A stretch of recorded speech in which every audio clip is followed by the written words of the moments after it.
Greetings, fellow decapitated Pillsbury Doughboys. Tiki here. BlueDragonFive. And SandyClaws. The source of the decapitated head, and now on me, Jacob Wile, as well. Oh God, gotta love those in jokes that happen right Everyone's before gonna we be go so live. lost on that one. Of all the in jokes we made, I think Okay, this one's ranked. to be fair, That's what happened before the show. Okay, at least we've explained it. Collider Movie Talk does that all the time, where they'll like reference a joke that they made right before they went on air. So it's not anything new. Anyways, If only Sandy had like a cup of tea with his Mad Hatter hat, so then we get a Howard Hangman reference. If only. Tonight we're talking Mr. Banks. Yeah. I don't have tea, but I do have cranberry juice. Close enough. All right. Was that cranberry juice spiked with anything? No. And tonight, Because I never drink cranberry juice unless it's spiked with vodka. Oh gosh. So those are the drinking habits of the So You Want to Imagine Air and Tiki Club 32 crew. and tonight we're talking about D23.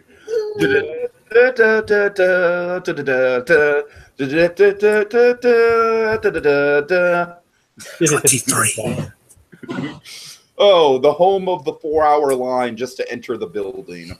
Oh, isn't it such a joy? And like, I can't think of a single place I'd rather be than in that 4-hour line just to enter the building. Anyways, guys, so a lot of cool announcements coming out of D23. It was mostly on the animation front. Of course, we're going to be having 2 really big panels tomorrow, which we'll be here to break down. We'll be having the Disney live-action panel, which is, of course, going to include any juicy Star Wars or Marvel news, as well as, like, you know, the live-action remake. So I'm crossing my fingers for some good Lion King tidbits, maybe a casting announcement on Scar, because they pretty much cast everyone else for Lion King. And then also, of course, the big Disney Parks panel, which is, I think, for internet fans, that's probably the thing that everyone looks forward to most every year at D23. But speaking of the Disney Parks, we actually got a tease at the D23 events last night, actually, for Star Wars Land. So let me go ahead and screen share this and lock my screen.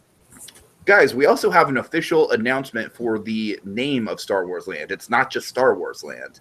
It's going to be called Galaxy's Edge. Ooh. And I really like that a lot because that fits very well with the theme of this planet, which the theme of this planet is basically kind of like it's sort of a Mos Eisley sky. It's basically like a planet. It's basically like a planet-wide Mos Eisley, right? It's like a hive of scum and villainy on the outer rim. Well, is it specifically modeled after Mos Eisley? No, it's not modeled. This is a new planet. We haven't seen this planet at all in But Star like Wars movies. something like Mos Eisley. I'm saying the actual atmosphere is going to be something like Mos Eisley, like like the scum of kind of like the big, kind of looks like a big version of the. From Force Awakens. No, but what I'm saying is, it kind of looks like a big version of the Trading Post from Disney Hollywood Studios. Right. You know what I love about this thing here?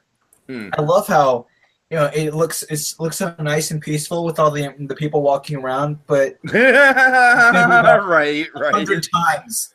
You will never see this land this uncrowded. No, Ever. Like an aerial shot of the park of Star Wars Land. You will never be able to see the ground like we are now. Oh God. Yeah, exactly. But I distinctly remember the last time I was at Disneyland and like I was able to see the pavement in Adventureland, and that legitimately felt like a cool gimmick. Like, oh, I can actually see the pavement. This is awesome. Yeah. Honestly, that'd be a cool way to do a movie. Honestly, if you open like in a theme park is completely abandoned, you kind of have that going for you. Yeah. So once this park opens, it truly will be filled with scum and villainy. Yep. AKA like angry tourists and those dreaded annual pass holders. Yeah. Okay, guys. The main thing that draws me to this model is the rock work, because basically the whole parameter of this whole land is going to be like kind of rock. You know what I mean? Like mountains and that really. I like how this stuff is built into the rock, kind of like Cars Land, and kind of does capture the feeling of like a cantina town in Star Wars, like a plant that's been converted into like a place that's kind of a livable place. Yeah, and I'm glad you guys mentioned the fact that the buildings are kind of built into the rock work, because that's absolutely like a big part of the design motif that kind of caught my eye as we're going through this. Yeah. This land is going to have 2 attractions. It's going to have the Millennium Falcon simulator thing where you're going to be able to fly the Millennium Falcon. And nice. I still, to this day, I'm very skeptical about that, because I have no idea, like, if they actually want to make it a real interactive experience, how the fuck are they going to do that from a crowd control point of view? I don't get it. In the cockpit of the Millennium Falcon, like remember the group shots, and it's like it's Luke, Obi-Wan, Han, and Chewie. It's like like 4 basically in the cockpit instead of like being like the sole driver. I mean, I get that, but if the whole gimmick is you piloting the Millennium Falcon, then you're gonna have like they could do it like a similar way to Star Tours, like with various scenarios and like people work together and all that. I guess. I just can't. I'm saying maybe it's not a singular pilot, but then again, I don't know if it's official to say you actually pilot or you're in the cockpit. Or they could no, do it I mean, based on all the announcements I've heard, this is supposed to be like supposedly like one of the most interactive Disney experiences ever, and it's supposedly supposed to give you a feeling like you're actually piloting the thing. It would be kind of cool if you're in diction. I'm sorry, Jacob. You sound like you're desperately trying to say something. Go ahead. What they could do, like they kind of do something similar to what they do in Flight of Passage, where like it's basically the same thing, but like segmented into like different areas where they experience the same ride. I could see that. That's kind of what I was thinking. Like they have different, the ride is divvied up into different sections. But again, if it's everyone in the same theater looking at the same screen, then how the hell are you going to get the experience of like feeling like you're in control? Though, let me throw this at you. Imagine this. Imagine this, you're in different sections in the Millennium Falcon. Like you have like the tail gunner, which basically you're firing the weapons in like one version of the ride, depends like which section you get to, or like you're piloting it, you're shooting at stuff, or you're you're kind of like in the midst of it while battles. You can see through like the windows or something. Even if you have like 5 different jobs, like 5 different positions, it's still going to be a capacity nightmare. Well, we'll see how that goes. Anyways, the ride I'm by far more excited about than the Millennium Falcon ride is the Battle Escape ride. And I'm actually not even really sure what the exterior of it is going to be. It might be. Let me see if I. Oh, by the way, I love that rock work. That kind of like you're going underground to get into the land, supposedly. If I were to take a guess about where the Battle Escape attraction is going to be, I would say like maybe that fortress thing with that tower right there. That'd be nice. And so basically the Battle Escape is going to be a trackless dark ride. And the cool thing I love about the ride vehicles is they actually showed off a model of what the ride vehicle is going to look like. And it's going to be an 8-person ride vehicles for, 2 rows of 4. And there's actually going to be an onboard droid on each of the ride vehicles, like an R2-D2 style droid. Oh, that's cool. Mm-hmm. Like a fully animatronic. So that's going to be really cool. Yeah. And Battle Escape is basically going to be you escaping the First Order. There's going to be a ton of Stormtrooper animatronics. I've heard somewhere like something like 200 Stormtrooper animatronics, something like that. Yeah, there's going to be a ton of them. So that's definitely, obviously the Millennium Falcon ride is going to rely on simulator and screens, obviously, but Battle Escape is definitely going to be a physical attraction, which I'm psyched for. Yeah. The main meat of the land, though, probably what's going to be even more exciting than either of the 2 attractions is going to be the immersiveness of the land. Now, I will admit, obviously the crowd control situation is going to be bad, but apparently this is going to feel like a totally lived-in world. Like, you're not going to feel like, like, the closest thing I think Disney's come to doing this is with Cars Land, Where when you're in Cars Land, like you basically feel like you are in Radiator Springs. You know what I mean? But I think this is going to be a step above Cars Land because we're going to be seeing alien creatures. We're going to be seeing droids just wandering around on the street. We're going to be seeing stormtroopers patrolling the area. We're going to be seeing vendors. You know, it's going to be like it's going to feel like we're walking around the Star Wars universe and having a Star Wars adventure. As I said, the main thing. What? I'm trying to keep bringing this up, and I'm just imagining like C-3PO walking around and like getting trampled by people. Oh God! like kind of like Benny Hill, but with C-3PO. Like it sounds like a really peaceful experience, you know, just having these characters walking around, but they're like trying to move like. No, I hear ya. And to be honest with you, I wouldn't be surprised if there was. In fact, I'm 99.9% sure that there's going to be a queue just to get into the land, and they're going to put a cap on the number of people in the land at any one point. That'd be nice. Like you might have to wait an hour to get into it, or like get a fast pass for it or something. You know what I mean? Just to get into the land. But having said that, as I said, just the experience of walking around the land in itself is like an attraction. That would definitely, them doing that, putting a queue to get inside the land itself, that would definitely help retain, you know, the land. I would honestly be shocked if that didn't happen. And I have two questions. Okay. One, is it still attached to Hollywood Studios? Because I could have sworn I saw where the construction was. It is. I believe this model is specifically the Disneyland version, but yes, it is still attached to Hollywood Studios. In fact, I've heard rumors that the one in Hollywood Studios is going to lead to a fifth gate in Disney World that's entirely themed around Star Wars. Oh. When I say fifth gate, I mean like fifth theme park. Oh, that'd be interesting. That's just the rumor, the word on the street. I can't wait to see Kevin Smith's gone. The other question I had was, like speaking of vendors and stuff, like what kind of other stuff did they talk about there? Like, would they like reveal like any like divulge any like kind of restaurants or shops or anything? Not necessarily. One of the no-brainer things that they're definitely going to do that's been announced is blue milk, obviously. Yeah. I just want a blue milk shake. That's what I want. Oh, yes. Yes. Right? Oh, I want one too, yes. You're just going to try to get excited. I didn't even think of that. That's brilliant. The blue milkshake. Yeah, yes. The blue milkshake, yeah. Oh, my God. Now that you say that, I'm picturing it's like a Blue Moon, you know, the ice cream flavor. Uh-huh.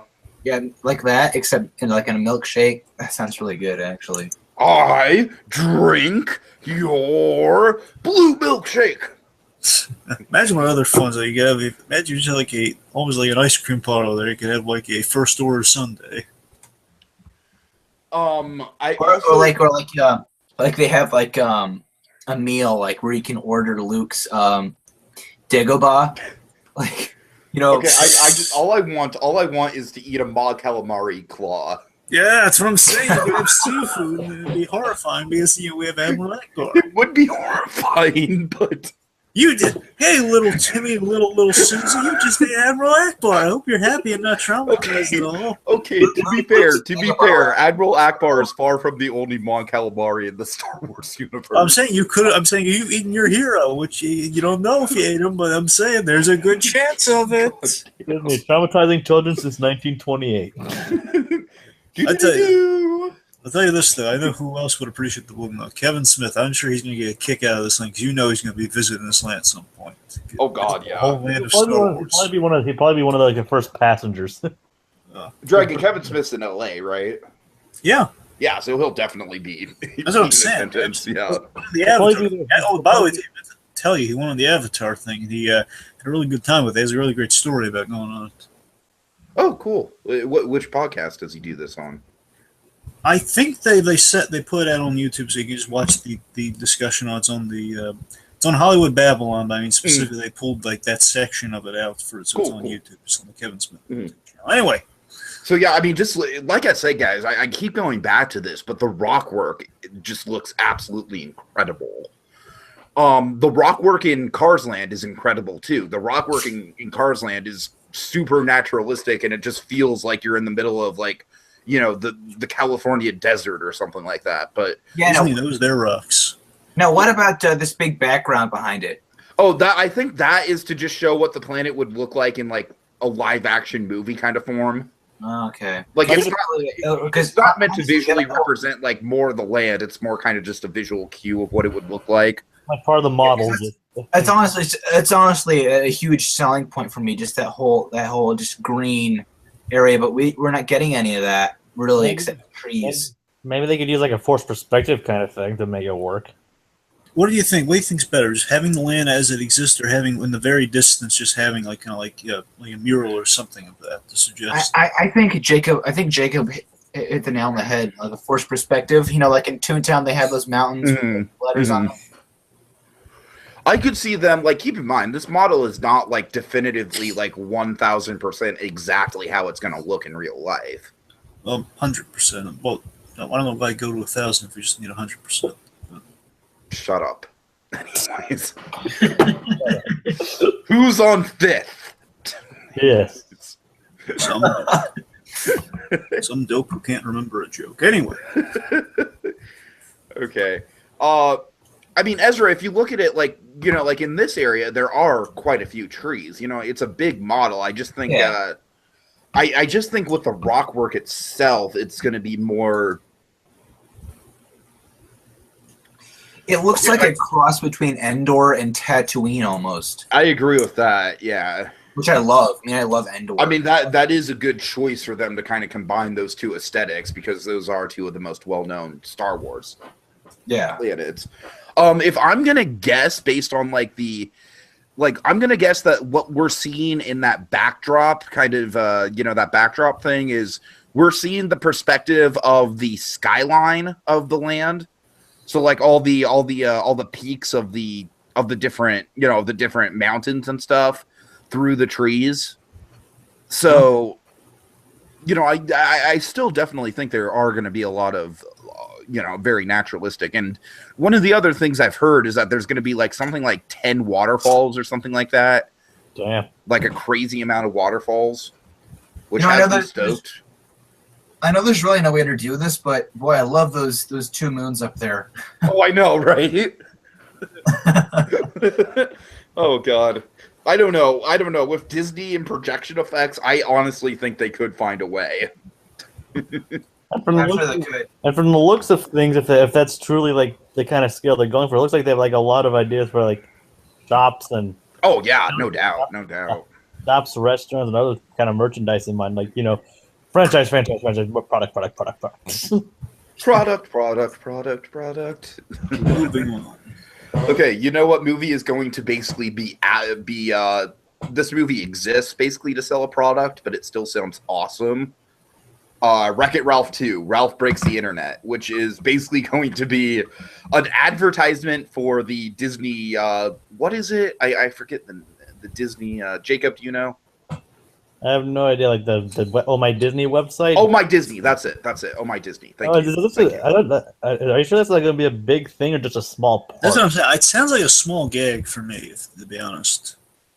From what I mean, that's the clip that they advertise is the Oh My Disney section, and I just need you guys to understand the awesomeness of the Oh My Disney thing. Of course, yeah. They have basically what we saw is a scene with Ralph and Vanellope interacting with all the Disney princesses, and guess which Disney character is their handler? C-3PO. Oh, get out of here. Are you serious? I'm serious. How do they do that? C-3PO. Like animated? Yeah, animated, yeah. Oh. C-3PO is the princess handler. Oh, yeah, it makes so much sense. Yeah, it does. It totally does. Oh, yeah. It's awesome. All right.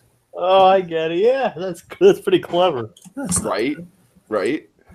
And apparently, guys, this, because I've got to admit, Adventure Blue Dude was the first person to kind of bring it to my attention, this whole premise of, the Disney website and everything.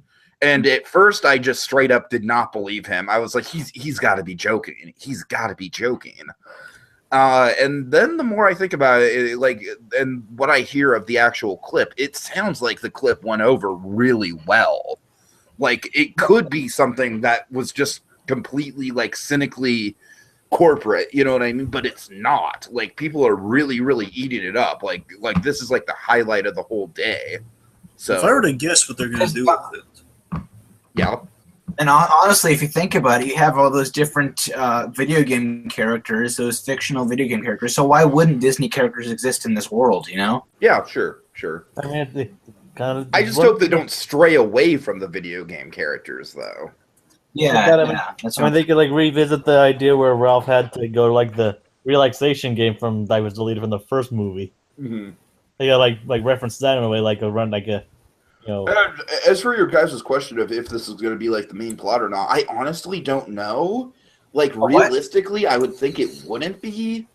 What? The main plot. I'm because I'm checking the wiki. They're listed as cameos. Yeah. Right. If I were to guess what they're going to do with it, I'd guess that it'll be like a reoccurring gag where when Ralph like hits the internet, he's going to like say, "Oh, look, and it's Oh My Disney." He's like, "What the heck's Oh My Disney?" Based on that clip, it sounds like Vanellope's. That's going to be like the ultimate fourth wall break in any Disney movie. Yeah, and most likely it's going to get us. It's going to be. Think about it. It's going to be so surreal seeing the word Disney and like the Disney logo in a Disney movie, like in the context of a Disney movie. That's going to be so weird. Go ahead. What if they got into the the opening? The opening castle logo. Oh my God! Yes, yes. Oh, I'm getting excited. Oh, that's great. Oh, you could definitely do that at the end. There's like a post-credit thing where basically someone's still stuck in the castle. Oh my God! They're saying, "Can someone get? Where's the exit?" Ralph accidentally knocks down the castle.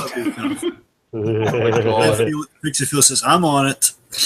Well, that could literally be like the start of the movie is that they have the Disney castle, but then Ralph Ralph is like climbing on it, and then you just pick up from the logo. Like the film could start from the logo. Exactly. Almost like Enchanted. Right, well, right. Based on the description of that clip, or the Jungle Book, but yeah. Go ahead. Too, yeah. Based on the description of the clip, it sounds like at some point Vanellope's going to be kind of somehow. Once the Wi-Fi is added to the arcade, which that's the only plot point we really know about. There's going to be Wi-Fi added to the arcade, which basically allows us to go into the internet, which of course allows for a variety of locations, which could lead to Vanellope ending up in the with the other princesses because she technically is. I actually really like this from a meta perspective where it's always sort of bothered me. Okay, like here's something big. The Super Carlin brothers made this whole. My turning point with the Super Carlin brothers was when they made a video like, "Hey, Dory should totally be a Disney princess." I'm like, no, she totally shouldn't. But Vanellope totally should. I totally think Vanellope should be in the Disney princess canon. Well, anyway, with that is that we also have a nice little. Here's another kind of big crossover and possibility. Reportedly, I looked at this. I looked it up briefly a while ago once we kind of talked about it, but I think Merida was also among the ranks of the princesses, which means you're going to have a Pixar character in a Disney film. Oh, God, okay. And again, possibly others too, depending how far this Oh My Disney goes, with the Disney Pixar. That'd be kind of a nice kind of crossover. What if they got into like a Buzz Lightyear video game? That would be amazing, and I would take my money now. Take all my money now. What if Zurg is one of the main villains? All right. Let's let it be. It'd be kind of weird that they bring a Pixar character into this. Okay, I have 3 words that are my concern for this movie. All right, 3 words, 3 simple words. Are they the same word or are they different? No, they're different words. They're different words. Go on. Are they Oh My Disney? No. The word number 1, the word number 2, emoji. Word number 3, movie. Oh God. It won't go that bad. I think emoji's going to be the bad version of what this. I know emoji's going to be the bad version, but I'm just worried that people are going to compare it though. Well, again, it's based on familiarity of Wreck-It Ralph, which people are going to be like, okay, that's good. There's definitely going to be people who are going to compare it, but I think it's going to prove itself. I mean, who knows? It could. I mean, it's kind of like how I'm worried that Coco is going to be people are going to say that it's just a ripoff of Kubo because of the guitar. No, it wouldn't be Kubo. It'd be more Book of Life. Yeah, that's the one. No, I mean I literally heard Monkey. Like Monkey hasn't watched the trailers for Coco or anything, but he's like worried about the guitar because of Kubo. Yeah, Coco, Kubo, guitar similarities. Mhm. Yeah, I definitely Mhm. see Book, that. and Book of Well, Life. I mean, there's going to be a far more. I understand. I understand. I think it's going to be really for the big Kubo fans out there. Which I don't know. I mean, everyone's smart to like Kubo, but I think Book of Life's more like the only other Day of the Dead anime movie that's out there. Here's the thing: people actually saw Kubo. Well, people saw Book of Life as well. I mean, that's the one that airs. I'm not saying like it's the one they saw in theaters like Kubo. I'm saying that's the one like airs on TV or on demand constantly. People end up have watched. That's the one they show their kids. I haven't seen it. Monkey hasn't seen it. I haven't seen it. Exactly. Thank you, guys. And all four of us are like huge animation fans, and we've none of the four. I'm saying people you chose not to it. watch it though. I'm just saying it's like it's a thing people parents like kind of show their kids without really caring about it. Yeah.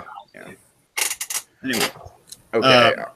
Well, anyways, I'm saying like the thing could we could have all my Disney segments where basically we'll start off like the Vanellope thing, be the plot origin of it. Then it could come back here and there and just be like, oh yeah, that's come back, which would be them solve their problem for the first movie where they didn't really spend enough time in the different lands. Basically, if they're going to learn anything from the first movie, it's going to be they're going to go to a whole bunch of different lands instead of just primarily two.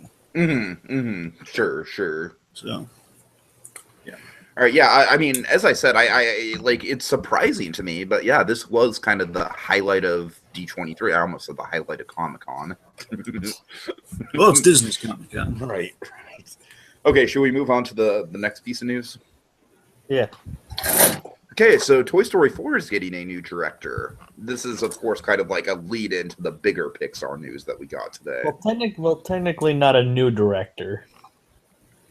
You're right. Toy Story 4 lost a director. And John Lasseter, everyone. John Lasseter is apparently no longer the director of Toy Story 4. Yeah. It's a little disappointing because it'd be really neat to see what he would have done with it. It's been a while since he's touched Toy Story. See kind of what if he still had or not with Toy Story. Dragon was also bringing up that it'd be kind of an interesting sort of like, like comeback story for Lasseter after Cars 2. Yeah, sure. Yeah. Up for Cars 2. Anyway. Well, again, let's not put all of Cars 2 on Lasseter again. A lot of directing, it's like a good dinosaur situation. They had to switch directors, so let's not. Yeah. Fair enough. Anyway, so Josh Cooley, anyone know anything about this guy? He was a co-director with Lasseter. I can explain a bit for him. I mean, I'm not a big expert on him, but I do know. Cooley was like he's worked for them for a while, but he's mainly known for being the head of story for one of the heads of story for the Pete Docter film Inside Out. Oh, okay. he's also been the board artist on Incredibles for a lot of films. He's worked ever since Incredibles, Cars, Ratatouille, Up. He did the short, He directed the short George and AJ. And also the Inside Out short Wiley's First Date. So that's his directing experience, and the rest of it's just pretty much he's been a story man and a bit of a writer here and there. So this is going to be his first major directorial debut. Kind of like how Lee Unkrich for Toy Story 3. Yeah, Lee Unkrich worked his way up from editor and then co-director, then the director, and he did an excellent job with it. And of course, now he has an original film with Coco. Mm-hmm. I'm upset that John Lasseter is stepping down from the project, but good for this guy. I mean, this guy seems first like movie, Toy Story 4. Good for him. I mean, it shows how much trust they're placing him with this. Yeah. Okay. Well, again, we saw what happened with Dave Mullins and Lou. I mean, again, these directors, they'll make their marks, and you want to see them kind of grab the award and kind of run with it. And plus, it's not like John Lasseter's probably not involved with the movie anymore. I mean, sure, he's he still co-wrote the story and was obviously the executive producer and everything. I mean, the original team is still working on it, but I'm sorry, Sandy, what? I just want to Andrew. Sandy. Yeah, Sandy, go ahead. I mean, I just meant directing wise, stepping down from the directing role. Yeah. Now I know the original team kind of founded it, but they're still involved highly. But also Rashida Jones is writing this, and there was another writer too. It was Rashida Jones and someone else. And Will McCormick. Right, McCormick. And I'm sure Andrew Stan is going to oversee the script at some level, because he's just one of the great writers in the original. So, Yeah. Like it's basically his story treatment that like Will McCormick and Rashida Jones are basing it off of. Yeah, of course, the Brain Trust is going to give some guidance. Anyway, yeah. I honestly don't care about Toy Story 4 right now. I just want to get into the next topic. Yeah, the more exciting of the two. Oh, it's not exciting for me at all. Well, it's the opposite of exciting. It's Let's get on with it, Tiki. The Incredibles 2 is picking up right where the first film left off. And 1 minute after the first film. Yes. So you're saying that for the past 13 years, okay, for the past 4 years, right? Like ever since the 10-year mark of The Incredibles, you're saying like I've had all these ideas in my head of like the age version of the characters. And okay, my problem with this is that this is such a wasted opportunity. Such a wasted opportunity because Disney should be wise enough to know that it's a Toy Story 3 situation they have on their hands. It's been a decade between movies. The kids who grew up with The Incredibles are now young adults. You age Violet and Dash up 10 years, they will be the same age as the kids who were fans of the original when it first came out. Technically, Violet would be around in her 20s. Yeah, that's what I'm saying. Yeah. I said 20s. But yeah, I know, but go ahead, sorry. To me, this is just a betrayal. It's pure creative betrayal. They had the chance. You're overblowing this. They had the chance to do something truly unique and truly really interesting and evolve the characters. And instead, this is basically, for my money, going to be a video game movie. This is basically going to be like The Incredibles: Rise of the Underminer, the movie. And I kind of makes me sick. Kind of makes me sick a little bit. Just like how big of a disappointment this is. Tiki, I think your smallest violin. Tiki, I think your idea here of fast forwarding 10, 15 years ahead. I think that's a great idea. I wish they would do that. But in all honesty, I think they know what they're doing. I think Brad Bird knows what he's doing. He knows the story. He knows the characters. He knows. I don't think Brad Bird knows what he's doing because if Brad Bird knew what he was doing, he'd age the characters. Okay, first of all, come on. When has Bird steered you wrong? I think you've been getting your hopes up a little bit too much. There's time for everything. Here's the thing, though. This is kind of like here's the thing, though. People there are critics that claim to know the characters, but do you know who knows the characters better? The people who created them. Yeah. We're literally not going to get a chance to evolve the characters, and that just literally makes me want to goddamn punch myself in the face out of frustration. Come on, don't. They're going to. Just because it takes place shortly after the. Okay, what fucking development did we get out of any of the goddamn piece of shit characters in Finding Dory? What fucking development at all did we get out? Dory found her parents. Besides the title character. She got over her. Exactly the same. Emo is exactly the same. Crush is exactly the same. The Tank Game is exactly the same. Down. They're going to be static as fuck characters. Tiki. There's going to be no evolution to these goddamn fucking characters. Tiki. I'm getting upset. I'm legit. Amp it down. Tiki, I'm trying to say something here. Okay. Just because it takes place a minute and just a minute. Yeah, because God knows how much character development went down in that minute. Gee. All right. So much emotional growth and development took place between them. I know, but they just released the first information on it. Tiki, this is the first story information we're getting. Okay, you don't know what's coming next. Okay. What I'm trying to say is, even though he said it starts a minute after it doesn't mean there won't be any kind of noticeable time skip throughout the movie itself, and that also doesn't necessarily mean you're wrong about that, Jacob. They confirmed that there wasn't going to be a time skip. Maybe not a huge time skip that And what I'm saying is that also doesn't necessarily mean there won't be any evolution of these characters. And that doesn't mean we're not getting a third movie with the idea you have in mind. But this is a perfect time to do the idea I had in mind. They've blown it. They ruined it. I still see story potential in this idea. Brad Bird. Yeah, Brad Bird was like, I wonder how I can piss off Tiki. It's not just me who's pissing off and disappointing. It's Pixar fans in general. I'm disappointed in Pixar in general. I really am. No, you had your hopes gotten up on this movie. You wanted this one thing, and because they're not doing this one thing, you're just having a tantrum over it. That's what you're doing. No. To me, it just seems like a shallow cash grab. Oh, Tiki, you did get your hopes up pretty high. As far as I'm concerned, if they're not going to do jack shit with the characters, if they're not going to fucking evolve the characters, then why even have the no telling that they're not going to do that. I think Ezra knows what I'm talking about here. One of our fellow friends is a huge fan of The Incredibles, and even he's excited for this. I mean, you know what I'm talking about, Stanley. I know. It's the key is just to not get your hopes up on things that aren't confirmed. Well, I sure as fuck am. I'm not getting my hopes up for this movie now. That's for damn sure. I think this movie's gonna fucking suck. I think this movie's gonna be disposable. But what if it doesn't suck? What if you're completely wrong and you're getting angry for nothing? Then I'll admit I'm getting angry for nothing. You know next to nothing about this movie. Yeah, except it's going to be based on a fucking video game.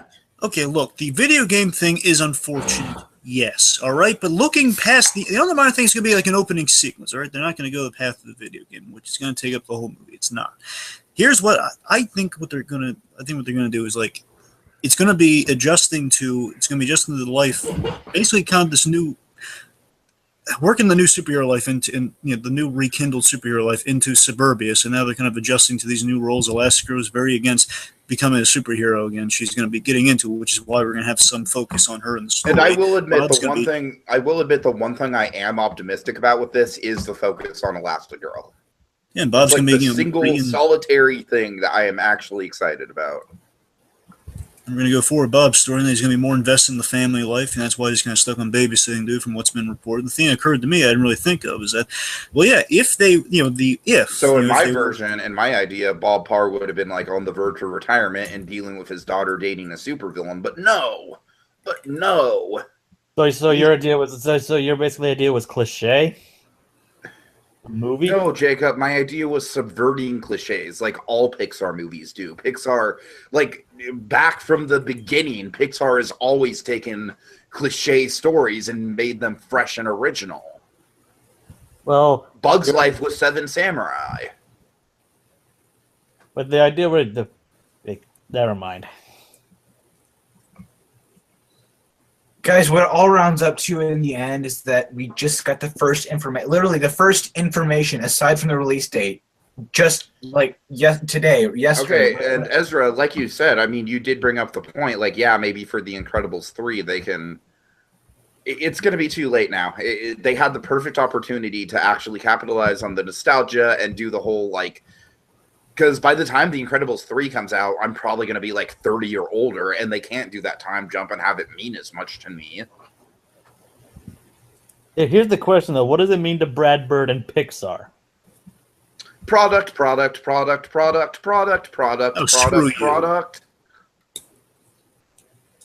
That's what it frankly, means. I don't agree with that because Pixar has never been about... Watch your words, Sandy. Dragon, can you back me up on this? Pixar has been about quality products. They have Cars 3, Cars 2, not Cars 3, Cars 2. Cars 2. Again, a little bit of a push from Disney, but still, that was not intended to be anything. It wasn't intended to be the next Toy Story or the next Incredibles. It was just a summer action. It was a summer. What you're saying with the Seven Samurai things, though, it's a nod to the summer spy movie. That's what it was. Just a fun little testing of the. Basically, it's an extended short. That's what the movie is. It's a fun little romp. Like I said, I virtually see no. Can you guys at least help me understand how they even can possibly develop these characters if we're not going to have a time jump? Just lay it out for at you. all. Again, they can through plot, well-written storytelling, and the environment. Like Spider-Man 2, it's adjusting to a new status quo. It's moving forward in the story. Now that again we've gotten the origin out of the way. We've seen the history of this world. Again, we can see what it's like to get back into the swing of things for someone who's denied their past for many years, now accepting it. Someone who's not been the best father on the path to become a better father. And again, who knows? What else they have in store? I'm saying that's all the details we have to work off of right now. I'm saying there's still potential. I put my faith in Brad Bird.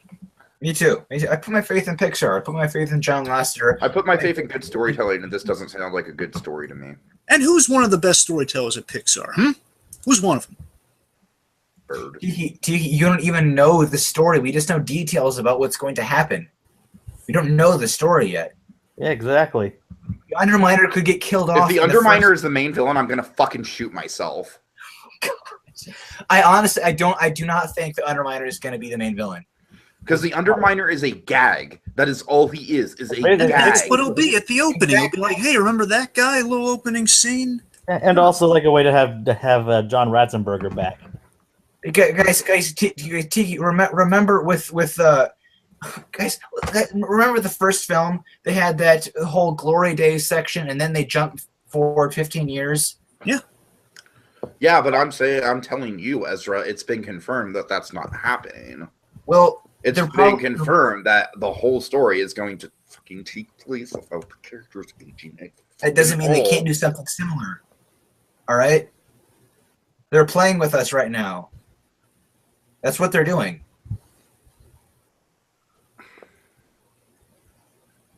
I promise you the Underminer is not going to be the main villain. Yeah, I mean, I don't think that was ever the intention. They probably would have confirmed it by... I'm going to fucking shoot myself in the face if he ends up being the main villain. That's an overreaction. Come on. Who's the guy who voices him? John Ratzenberger. Yeah, John Ratzenberger. He never has huge roles in movies. He has little, side roles and, like P.T. Flea and, Ham and stuff like that. He never has these big, lead character roles. I do not. All right, I will say this much, guys. I will say this much. The success of The Incredibles 2, for me personally, completely hinges on if they can get a good villain or not. Yeah, I agree. That's the one thing for me that can save the story, is a very good villain. We don't know the story though, Tiki.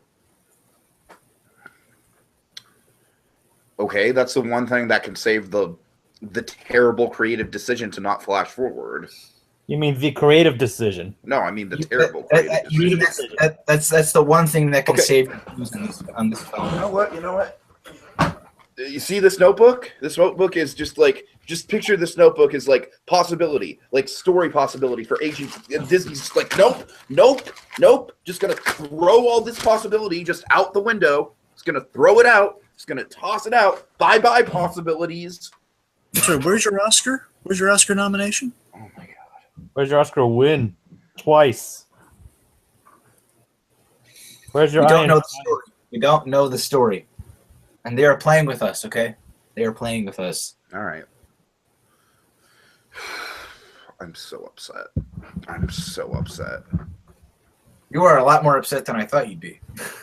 I'm so upset. I'm like, it's betrayal for me. It's literally like, as a Pixar fan, I feel betrayed. I feel completely betrayed. I'm reminded of a Weird Al song right now called First World Problems. All right. Playing the world's smallest. Because you got your expectations set in places that... I got my expectations set that they'd actually do the logical thing when it comes to having the most story potential. Yeah, you're right. I did. Been done before. Don't want to be compared to Toy Story 3, possibly. You know what you want, and they didn't do what you want, so now you're upset.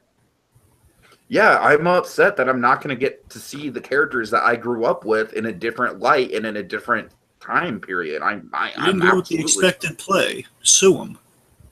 Tiki, who knows? Maybe in the film could end with a time hop.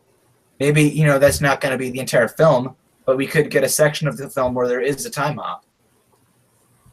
In fact, I think that'd be super cool if we got a time hop somewhere in the film, like, in the third act, where the supervillain has been around for all this time and they're still trying to fight him. I like that idea, Sandy. I just don't. I doubt it'll happen. I like the idea, though. So yeah, I mean, you guys can call me an asshole, you can call me a negative Nancy, whatever. The fact of the matter is, I know good story potential when I see it, and they just, like I said, they just completely threw away good story potential. Well, you know who else? I know who else sees good story potential. Brad Bird. Brad Bird hasn't even made a movie since Ratatouille. Who's to say he hasn't lost his touch? Tomorrowland. Mission Impossible. Yes. I mean, animated movie. Well, because he's been working on this for that many years. He's been developing this for that many years. And Tomorrowland's not exactly the best example to cite. Look what Mission Impossible goes. I could literally give two flying fucks about Mission Impossible. I don't care how well directed it is. Mission Impossible is the most fucking boring franchise in the world to me. Have you even seen Ghost Protocol? No, I literally the only Mission Impossible movie I've seen is 3. And I only saw that for Philip Seymour Hoffman, and I can't remember a damn thing about 3 besides Philip Seymour Hoffman. Ghost Protocol basically reinvigorated the franchise. It is fun. Yeah, so I've heard. I could care less about action movies, though. I'm just one of those people. Like I don't want an action movie. You don't want an action movie, yet you want The Incredibles 2, which is an action movie.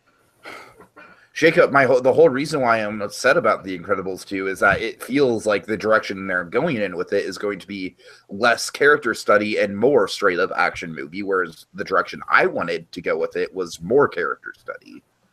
So that is why I'm upset. Brad Bird has been working on this for a very long time. You know, he's had a very long time since the first one came out and got all that glorious feedback from it. He's been working on this for a very long time. And he is a hardcore director. I'm honestly cynical. I'm a cynical enough asshole to think that Disney straight up forced his hand to not do the flash forward.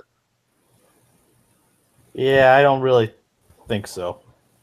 Like, Disney could just probably say to him, like, we want to market this movie, and if the characters look completely different, we're not going to be able to market it. Now, Disney wants costume characters. They don't care if it's the same one or not. With Brad Bird, again, they're also going to realize, hey, we don't want to mess with the guy who made the first ones. We'll let him do what he wants. I don't know. To tell you the truth, after the Lord and Miller situation, I have no faith in any Disney product ever when it comes to like actually letting the director direct. All right. That was more Lucasfilm though, and besides, if they were going against like what they wanted to do and the vision set in by the Lawrence Kasdan and everything, yeah, I mean, like maybe it was. Who knows? Maybe it was all them. Like, honestly, I'm really looking forward to seeing these characters just as they appeared at the end of the last movie. The only reason I'm sorry, Sandy, continue. That's basically. I'm really looking forward to seeing them on the big screen again, looking the same way they did before. And I was actually looking forward to seeing the characters evolve. Yeah, the thing that didn't occur to me, and that's the reason I just kind of like saw no reason why not to do the age thing, is I was thinking, well, yeah, I mean, obviously the actors have aged, and they can go with. Yeah, that's another thing. They're going to have to recast Dash. That's comparatively. I mean, it's not the worst thing. Again, the original actor on Dash was good, yes, but I'm just saying, again, if they can find a good match for him, I completely forgot that. Yeah, technically they don't have to really recast. I mean, not counting Jack. Again, they might go to a toddler Jack. It's unclear. Well, I mean, all right. Well, I mean, again, they might. I assume there's going to be at least a couple. I'm not saying like a full 10 years or so. I'm saying like at least like maybe a year, maybe a few months down the line. Regardless, after the initial. I literally think the whole film is just going to be like, it's going to be the Underminer fight at the beginning. It's just going to be like, okay, now fucking no time jump at all.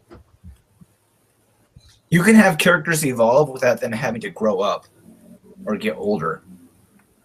Yeah, throughout the movie, I wanted them to be evolved from the start of the movie.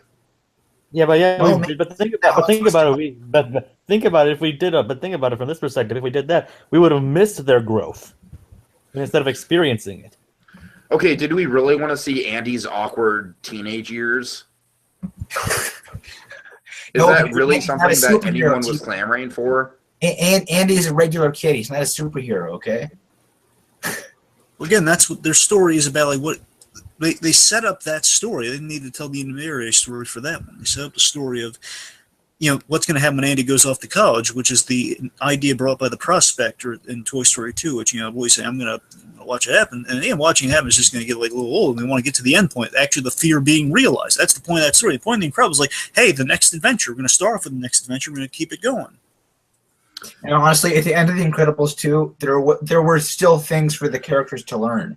And I think that doing this in the way they're going now, the direction they're going now, is you can have those characters learn the things they didn't in the first film.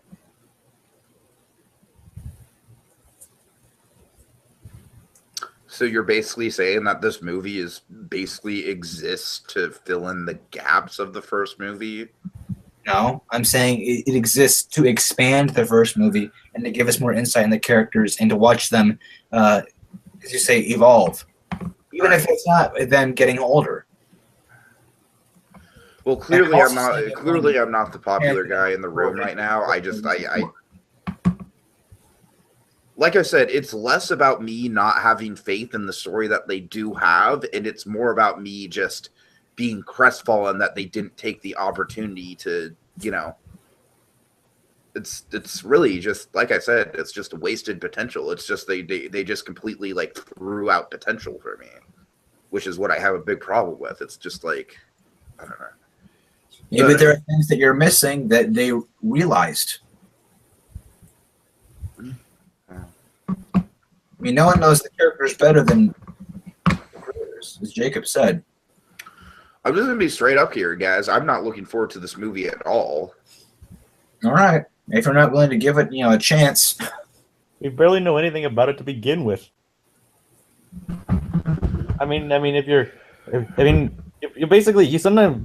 heard you like criticize people like judging things before they're even seen. Yet now you're even judging something just based on a story snippet.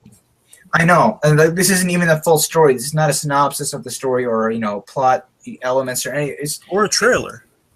We literally just got this information yesterday. The trailer is going to show us so much because we're going to literally see the exact same characters looking exactly the same. All I'm pointing out is you're kind of being a hypocrite here. I know.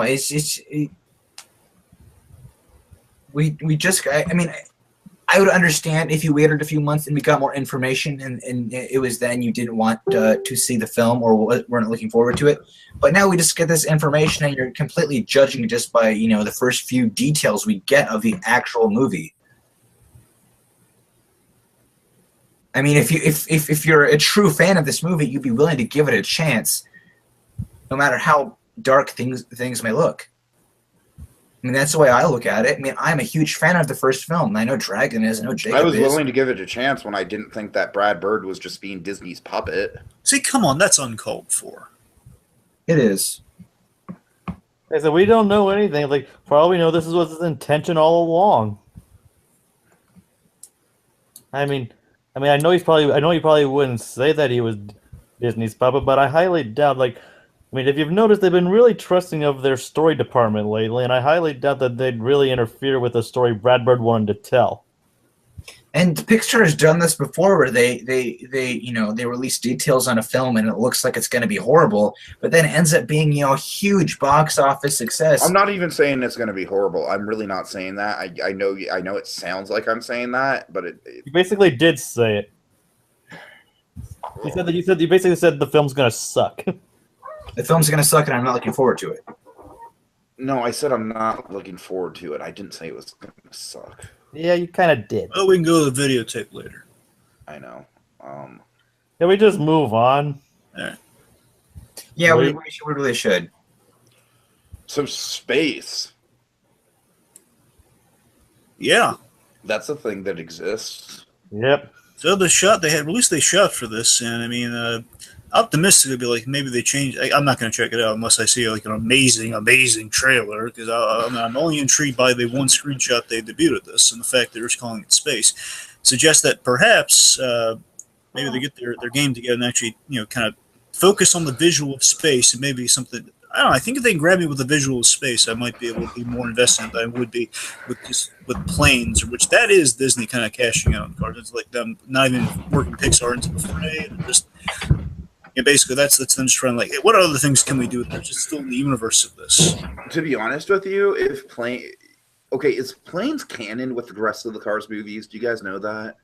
There's, I have no idea. it's not that. Go on, Jay. I was just saying, I have no idea. I mean, they teased in one of the Cars in one of Mater's shorts, but those are really non-canon as it is. Because here's my thing: like, if space is canon with the Cars universe, the thing that the thing that fascinates me the most about the Cars movies is the world building. So I would be very intrigued to see like how space would operate in the Cars universe. And technically, again, just based on that Mater thing that Jay is referencing, because the end of one basically says, and hey, because there was a Mater tune where Mater learned to be a pilot, and there they introduced the plane characters, and at the end it says, yeah, it's so great hanging out with your airplanes. It was a very meta, like, hey, check out planes. It was really funny. Mm-hmm. And based on that, yeah, I could. I would assume it's in the same universe, but again, it's out of the Pixar hands. Yeah. Okay. So let's see. Then we have new details about Coco. Yeah, I have no idea what these new details are. What do you got? It's not too much. I'm just gonna read off the article. Give me a sec.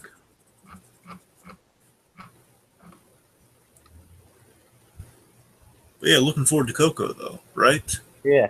I mean, I'm really excited for that. I mean, I'm really intrigued, and like, ever since I was younger, I've always been interested in like Hispanic culture and like the Day of the Dead and all that. And so it's really something that The one thing that Coco has holding over its head that I like, it's not the film's fault at all. It just kind of sucks. Is the whole Frozen thing? Honestly, I think that's Disney worrying about it. That's what I think that move is. Yeah, exactly. And I like with that move, I don't like the fact that Disney doesn't have faith in it. It's super cynical to me. Yeah, I think it's like they're realizing this is going to be like, it seems to be like really artsy, basically a mark for like on the roadmap for a good movie, but it just seems like, it seems less kind of it doesn't seem marketable to them, so they're trying to make sure people see it. So that's kind of seems to be the logic behind that move. If I would be a guessing man. Which like I said, I'm again, I'm not trying to like blame the movie at all. Of course not, but I don't know. We talked about this before when we talked about Lou, but coming off of something like Lou, which was amazing, and I think everyone agrees one of the best Pixar shorts. Oh yeah. To just coming from that to, okay, we're just going to screw all continuity and traditions and just have a fucking Disney short in front of a Pixar films. Cats and dogs are living together. The sky is falling. Pigs are fucking flying. But to be fair, they did have a Pixar short for a Bolt, so. Yeah, that's true. And they also had the Small Fry thing in front. I forget what Small Fry was in front of. I know it was a Disney. I think it was Muppets, actually. Yeah. It was. And then one of the other Muppets, they had Party Central in front of. Okay, so I'm just going to read off the premise, which is essentially like, it's not. Okay, so director Lee Unkrich and co-director Adrian Lena. Uh-huh. Coco follows young Miguel, who, despite his family's baffling generations-long ban on music, dreams of becoming an accomplished musician like his idol Ernesto de la Cruz, voiced by Benjamin Bratt. Yeah. Desperate to prove his talent, Miguel finds himself in the stunning and colorful land of the dead. Following a mysterious chain of events, along the way he meets the charming trickster Hector, and together they set off on an extraordinary journey to unlock the real story behind Miguel's family history. So a lot of stuff that we kind of were predicting, like the fact family has a ban on music, and yeah, Hector's new. I didn't hear that before. Hector's definitely the big. I'm gonna pull up an image of the Hector character. He might have been in the trailers, but it's. I'm getting the sense that this guy might be like a Bing Bong type of character that they're intentionally hiding from the trailers. Yeah, that seems to. I think it's a safe bet. Mm-hmm. Well, regardless, I know there's this based on the trailer. I'm sorry, Jake. Go on. I think we have seen him a little bit before. They just, I mean, we did see Bing Bong like a little bit in the Inside Out marketing. They just never really focused on him. I was so worried Bing Bong was going to be the villain when I saw like those glimpses of him. Like, oh boy, we're gonna like another. Like he looked so harmless, but he's going to be the big bad. And of course, he was fantastically not the big bad. Okay, so yeah, this is what the trickster looks like. I think it's really interesting. I really like the wording on it, trickster, because that, of course, is like one of the classic like storytelling archetypes of a character is a trickster. So I'm very intrigued about this character. I also just I love the design of this land, of this world. You know what I mean? It almost reminds me of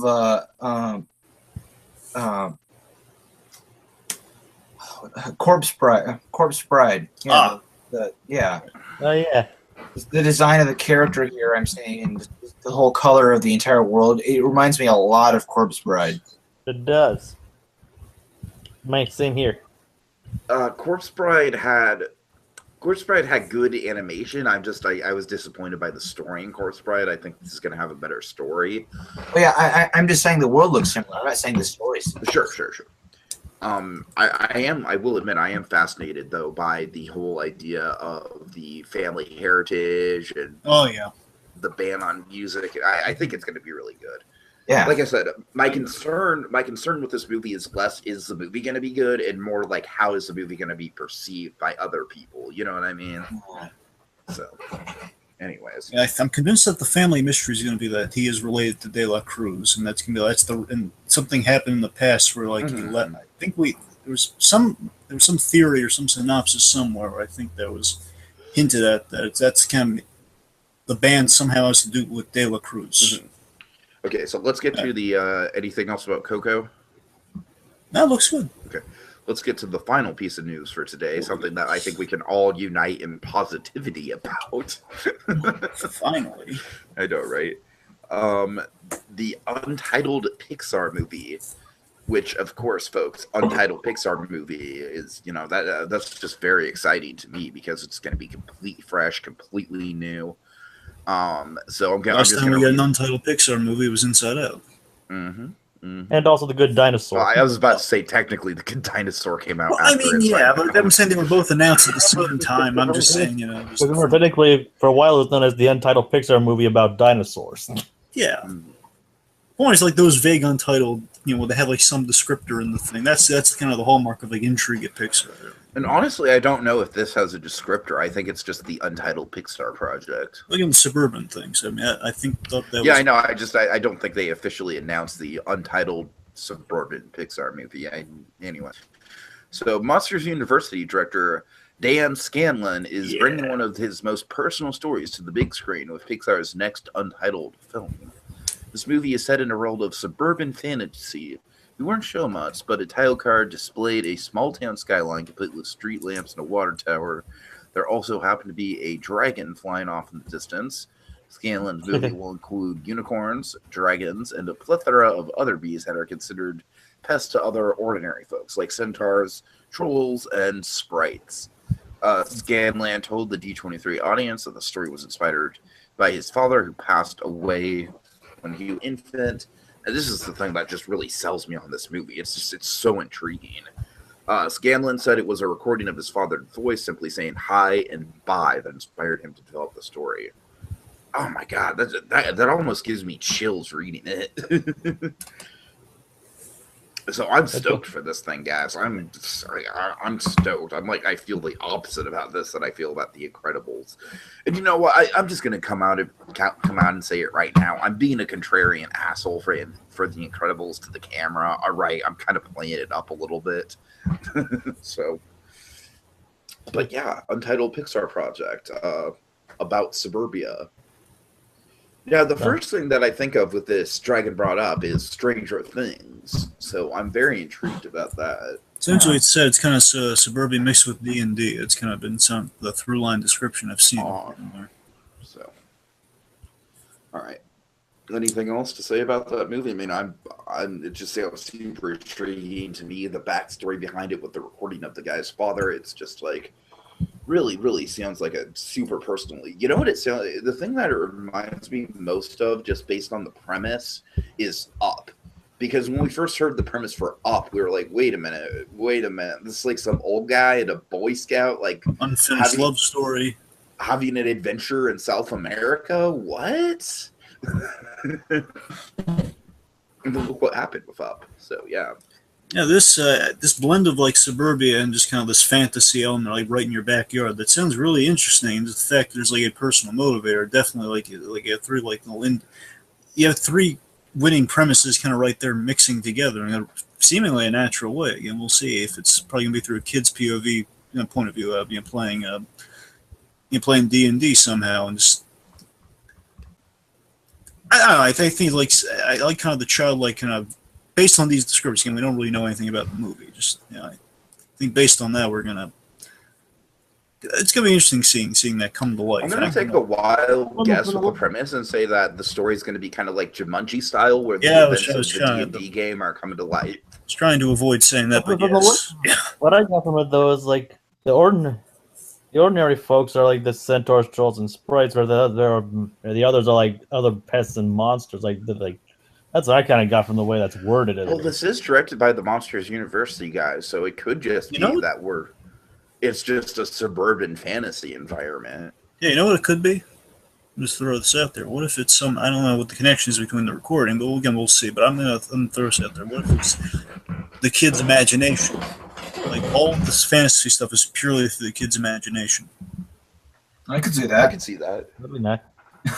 And basically, there's a deep-seated reason for it, which would somehow connect to the recording. But I'm saying again, not there being a recording in the movie, but it's whatever the reason behind that would connect to like why he's hallucinating how these. Well, not hallucinating. He's very imaginative. Like kind of picturing this stuff. Yeah. Okay. Yeah. But yeah, I'm very intrigued. Very intrigued. All right, guys. Well, thank you for joining us for day one of our D23 coverage. We will be back tomorrow to cover the live action panel as well as the parks panel.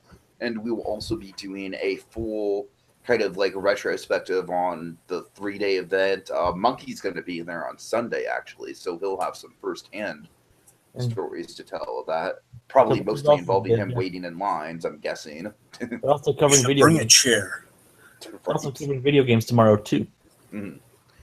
Okay, so yeah, folks, with that, have a good night, and I just want to say from the bottom of my heart, I don't hate Brad Bird, all right? I'm sorry for calling him Disney's puppet. That was out of line, all right? That was totally out of line, and I apologize, all right? I'm going to give it the benefit of the doubt. It's one of those situations where it's not what I was expecting, so therefore I'm mad at it, but, I'm playing it. I'm playing it up for the cameras, guys. All right, I'm not that much of an asshole. So, all right, have a good night, guys. Night. Product.